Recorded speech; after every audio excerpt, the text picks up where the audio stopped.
ರಾಜ್ಯದಲ್ಲಿ ಮಹಾಮಳೆಯ ಅಬ್ಬರ ಜೋರಾಗಿದೆ. ಗಾಳಿ ಗುಡುಗು ಸಹಿತ ಸುರಿತಾ ಇರುವಂತಹ ಮಳೆಗೆ ಜನರು ಅಕ್ಷರಶಃ ನಲುಗಿ ಹೋಗಿದ್ದಾರೆ. ಈಗಾಗಲೇ ಮುಂಗಾರು ಮಳೆಗೆ ಅರ್ಧಕ್ಕರ್ಧ ಕರುನಾಡೆ ಮುಳುಗೆದ್ದಿದೆ. ಇಂದು ಕೂಡ ಭಾರೀ ಮಳೆಯಾಗುವ ಸಾಧ್ಯತೆ ಇದ್ದು ದಕ್ಷಿಣ ಕನ್ನಡ, ಉತ್ತರ ಕನ್ನಡ, ಉಡುಪಿ, ಚಿಕ್ಕಮಗಳೂರು, ಶಿವಮೊಗ್ಗ ಜಿಲ್ಲೆಗೆ ರೆಡ್ ಅಲರ್ಟ್ ಘೋಷಣೆ ಮಾಡಲಾಗಿದೆ. ಬೀದರ್, ಕಲಬುರಗಿ, ಹಾಸನ, ಮಂಡ್ಯ, ಮೈಸೂರು, ಚಾಮರಾಜನಗರ ಜಿಲ್ಲೆಗೆ ಆರೆಂಜ್ ಅಲರ್ಟ್ ಘೋಷಣೆ ಆಗಿದೆ.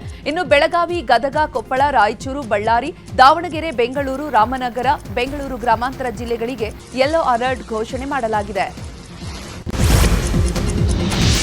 ಮಳೆಯಲ್ಲಿ ಚಲಿಸ್ತಾ ಇದ್ದ ಕಾರಿನ ಮೇಲೆ ಬೃಹತ್ ಅರಳಿ ಮರ ಬಿದ್ದು ಕಾರು ಜಖಂಗೊಂಡಿರುವ ಘಟನೆ ಹಾಸನ ಜಿಲ್ಲೆಯ ಆಲೂರು ತಾಲೂಕಿನ ಒಳಗರವಳ್ಳಿ ಗ್ರಾಮದಲ್ಲಿ ನಡೆದಿದೆ.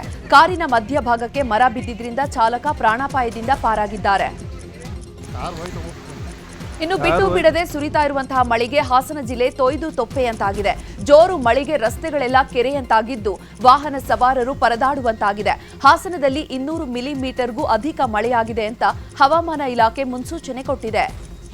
ಮಳೆಯಲ್ಲಿ ಚಲಿಸುವಾಗ ನಿಯಂತ್ರಣ ತಪ್ಪಿ ರಸ್ತೆ ಬದಿ ಕಬ್ಬಿಣದ ಡಿವೈಡರ್ಗೆ ಕಾರು ಡಿಕ್ಕಿ ಹೊಡೆದು ಇಬ್ಬರು ದುರ್ಮರಣ ಹೊಂದಿದ್ದಾರೆ. ಹಾಸನ ಜಿಲ್ಲೆ ಸಕಲೇಶಪುರ ತಾಲೂಕಿನ ಬಾಗೆ ಗ್ರಾಮದ ಅರಸು ನಗರ ಸಮೀಪ ಈ ಘಟನೆ ನಡೆದಿದೆ. ಬೆಂಗಳೂರು ಮೂಲದ ಅಭಿಷೇಕ್, ಶರತ್ ಮೃತ ದುರ್ದೈವಿಗಳಾಗಿದ್ದು ಇನ್ನಿಬ್ಬರನ್ನ ಆಸ್ಪತ್ರೆಗೆ ದಾಖಲಿಸಲಾಗಿದೆ. 4 ಧರ್ಮಸ್ಥಳಕ್ಕೆ ಅಂತ ಕಾರಿನಲ್ಲಿ ಹೋಗ್ತಾ ಇದ್ರು. ಆದರೆ ಮಳೆ ಇದ್ದಿದ್ರಿಂದ ಚಾಲಕನ ನಿಯಂತ್ರಣ ತಪ್ಪಿ ಈ ದುರ್ಘಟನೆ ಸಂಭವಿಸಿದೆ.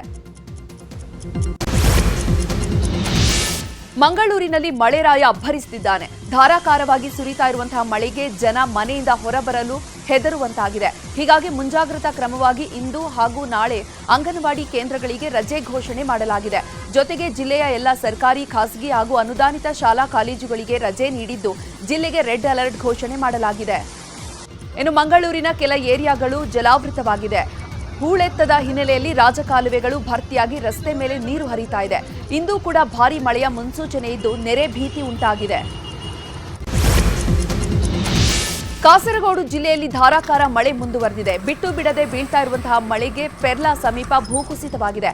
ರಸ್ತೆಯ ಒಂದು ಭಾಗ ಮತ್ತಷ್ಟು ಕುಸಿಯುವ ಸಾಧ್ಯತೆ ಇದ್ದು ವಾಹನ ಸವಾರರಿಗೆ ಏಕಮುಖ ಚಾಲನೆಗೆ ಮಾತ್ರ ಅವಕಾಶವನ್ನು ನೀಡಲಾಗಿದೆ. ಅಲ್ಲದೆ ಮಳೆ ಜೋರಾದ್ರೆ ಮತ್ತೆ ಭೂಕುಸಿಯುವ ಆತಂಕ ಹೆಚ್ಚಾಗಿದೆ.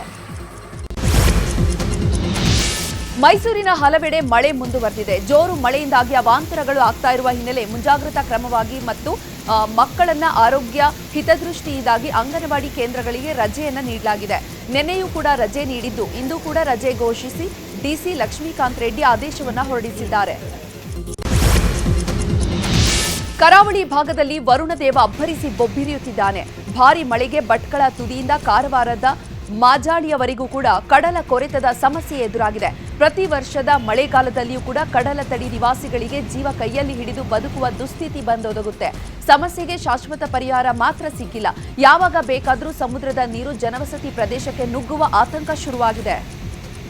ಇನ್ನು ಉತ್ತರ ಕನ್ನಡ ಜಿಲ್ಲೆಯಲ್ಲಿ ಕೆಲ ಪ್ರದೇಶಗಳು ನೀರಿನಲ್ಲಿ ಮುಳುಗಿ ಹೋಗಿವೆ. ಕಾರವಾರದ ನೌಕಾನೆಲೆ ಪ್ರದೇಶಕ್ಕೆ ಹೊಂದಿಕೊಂಡ ಬಿಣಗ, ಅರ್ಗ, ಚಂಡಿಯಾ ಗ್ರಾಮದಲ್ಲಿ ನೀರು ಸರಾಗವಾಗಿ ಹೋಗಿ ಸಮುದ್ರ ಸೇರಲು ರಾಜಕಾಲುವೆ ಇಲ್ಲ. ಇನ್ನು ಕಾಲುವೆ ಇದ್ದ ಜಾಗದಲ್ಲಿ ನೌಕಾನೆಲೆಯ ಬೃಹತ್ ಕಟ್ಟಡ ನಿರ್ಮಾಣ ಮಾಡಲಾಗಿದೆ. ಮಳೆ ಮುಂದುವರೆದ್ರೆ ನೆರೆ ಪರಿಸ್ಥಿತಿ ನಿರ್ಮಾಣ ಆಗಲಿದೆ. ಮಹಾರಾಷ್ಟ್ರ ಸೇರಿ ರಾಜ್ಯದ ಹಲವೆಡೆ ಮಳೆ ಆಗ್ತಾ ಇದೆ. ಇದರಿಂದಾಗಿ ಭೀಮಾ ನದಿ ನೀರಿನ ಒಳಹರಿವು ಹೆಚ್ಚಾಗಿದ್ದು ಭೀಮಾ ನದಿ ಪಾತ್ರದ ಜನರಿಗೆ ಹೈ ಅಲರ್ಟ್ ಸೂಚನೆ ನೀಡಲಾಗಿದೆ.